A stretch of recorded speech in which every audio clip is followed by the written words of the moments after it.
నమస్తే అండి. కేఎస్సిడ్స్కి స్వాగతం. నేను మీ సౌజన్య. ఈరోజు మన స్పెషల్ తిరువన్వేలి గోధుమ హల్వా. తిరువన్వేలి హల్వా అంటేనే చాలా ఫేమస్ అండి, అందరికీ ఆల్ టైమ్ ఫేవరెట్.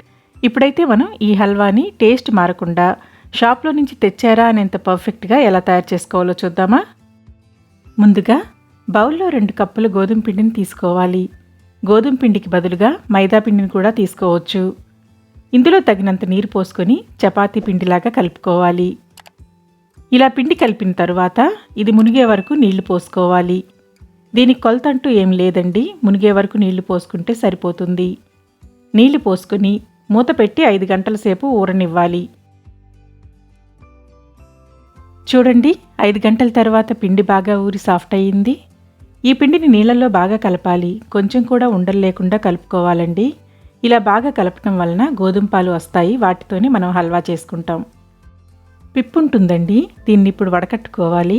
గిన్నెలో జల్లెడ నుంచి పాలను వడకట్టుకోవాలి. గరిటె పెట్టి బాగా కలుపుతూ పాలు మాత్రమే సెపరేట్ అయ్యేలాగా వడకట్టుకోవాలి. ఇందులో వచ్చే పిప్పు అవసరం లేదండి.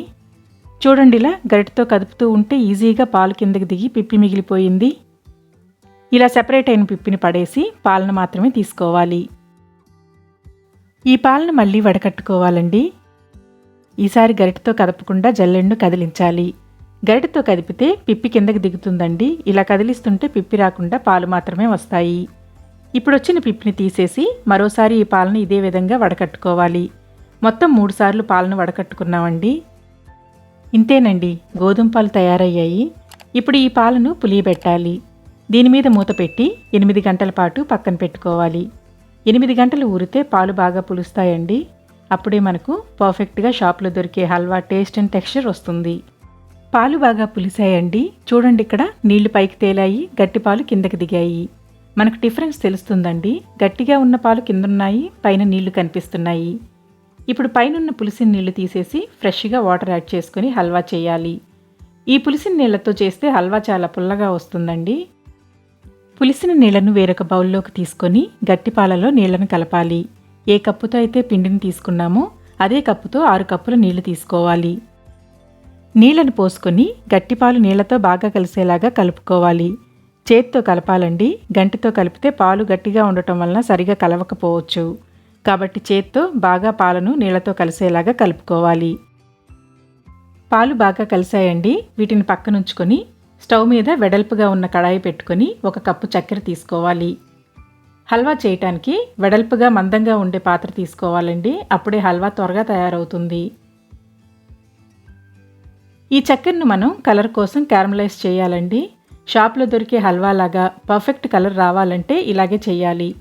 ఇందులో మనం ఫుడ్ కలర్ ఏమీ యాడ్ చేయటం లేదండి. షాప్లో ఎలా అయితే చేస్తారో అదే విధంగా చేస్తున్నాం. చక్కెరలో నీళ్లు కలపకుండా మీడియం ఫ్లేమ్లో ఉంచి కదుపుతూనే ఉండాలి. చక్కెర కరిగి కలర్ చేంజ్ అవుతుందండి, అప్పటి వరకు కలుపుతూనే ఉండాలి. స్టవ్ మీడియం టు లో ఫ్లేమ్లోకి మారుస్తూ కలుపుతూ ఉండాలి. చూడండి, ఇక్కడ చక్కెర కలర్ చేంజ్ అవుతుంది. ఇది ఇంకా డార్క్ కలర్కి రావాలి. అలా అని మరీ మాడిపోయేలాగా ఎక్కువగా కలర్ చేంజ్ అయ్యేలాగా చేయకూడదండి, చేదొస్తుంది. తేనె రంగులోకి వస్తే సరిపోతుంది. తేనె రంగుకు వచ్చాక స్టవ్ లో ఫ్లేమ్లో ఉంచుకొని మనం రెడీ చేసుకున్న గోధుమ పాలను కలపాలి. జాగ్రత్తగా నిదానంగా యాడ్ చేయాలండి. స్టార్టింగ్లో కొంచెం యాడ్ చేసి తర్వాత మొత్తం యాడ్ చేయండి. మిగతా పాలు కూడా యాడ్ చేసి హై టు మీడియం ఫ్లేమ్లోకి అడ్జస్ట్ చేసుకుంటూ కలుపుతూనే ఉండాలి. ఇలా పాలు యాడ్ చేసినప్పుడు క్యారమలైజ్ చేసిన చక్కెర గట్టిపడుతుందండి. దానివలన ప్రాబ్లం ఏం లేదు. పాలు చల్లగా ఉండటం వలన చక్కెర గట్టిపడుతుంది. మనం కలిపేటప్పుడు వేడికి అది కరిగిపోతుంది, హల్వాకి మంచి కలర్నిస్తుంది. చూడండి, చక్కెర ఎంత గట్టిగా ఉందో. ఇది కలిపే కొద్దీ కరుగుతుంది. స్టార్టింగ్లో వైట్ కలర్లో ఉంటుంది, కలిపే కొద్దీ కలర్ చేంజ్ అవుతుంది. ఆపకుండా కలుపుతూనే ఉండాలండి, లేదంటే అడుగు పడుతుంది. ఇప్పుడు కలర్ చేంజ్ అయ్యి థిక్ అయ్యిందండి. ఈ స్టేజ్కి వచ్చినప్పుడు చక్కెర కలుపుకోవాలి. ఇంతకుముందు 1 కప్పు చక్కెర క్యారమలైజ్ చేశాం కదా, ఈ స్టేజ్లో ఇంకొక కప్పు చక్కెర వేసుకోవాలి. చక్కెర బాగా కలిసేలాగా కలుపుతూనే ఉండాలి. అలాగే ఇందులో నెయ్యి కలుపుకోవాలండి. కొద్ది కొద్దిగా నెయ్యి వేసుకుంటూ కలుపుకోవాలి. మొత్తం 30 కప్పు వరకు పడుతుంది. ఒకేసారి మొత్తం అంతా వేయకుండా కొద్ది కొద్దిగా వేసుకుంటూ కలుపుకోవాలి. నెయ్యి ఎంత ఎక్కువగా వేసుకుంటే హల్వా అంత రుచిగా ఉంటుంది. ఇందులో జీడిపప్పు వేసుకోవాలండి. గుప్పెడు జీడిపప్పు చిన్న చిన్న ముక్కలుగా కట్ చేసి వేసుకోవాలి.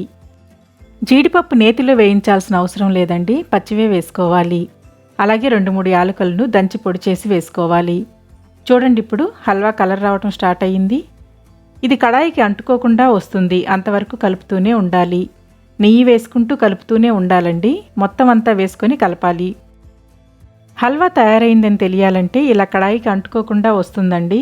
అదేవిధంగా గరిటతో తీసినప్పుడు టెక్స్చర్ వీడియోలో చూపించిన విధంగా ఉంటుంది. ఇప్పుడు మనం స్టవ్ ఆఫ్ చేసుకొని సర్వ్ చేసుకోవటమే. చూడండి, చాలా టేస్టీగా ఉండే తిరువన్వేలి హల్వా తయారయ్యింది. ఇదే విధంగా మీరు చేశారంటే పర్ఫెక్ట్గా షాప్ నుంచి తెచ్చారా అనేంత టేస్టీగా ఉంటుందండి. ఇంట్లో చేసామన్నా ఎవరు నమ్మరు, అంత రుచిగా నోట్లో కరిగిపోయేలాగా ఉంటుంది. మరి ఈ టేస్టీ రెసిపీ నచ్చినట్లయితే ట్రై చేసి ఎలా వచ్చిందో కామెంట్ ద్వారా తెలియచేయండి. లైక్ చేసి తెలిసిన వారందరికీ షేర్ చేసి సపోర్ట్ చేయండి ఫ్రెండ్స్. ఇంకా సబ్స్క్రైబ్ చేయకపోతే ప్లీజ్ సబ్స్క్రైబ్ చేసి పక్కన ఉన్న బెల్ని ప్రెస్ చేసి ఆల్ని సెలెక్ట్ చేయండి. నేను పోస్ట్ చేసే ప్రతి వీడియో నోటిఫికేషన్ మీకు రెగ్యులర్గా వస్తుంది. Thank you for watching.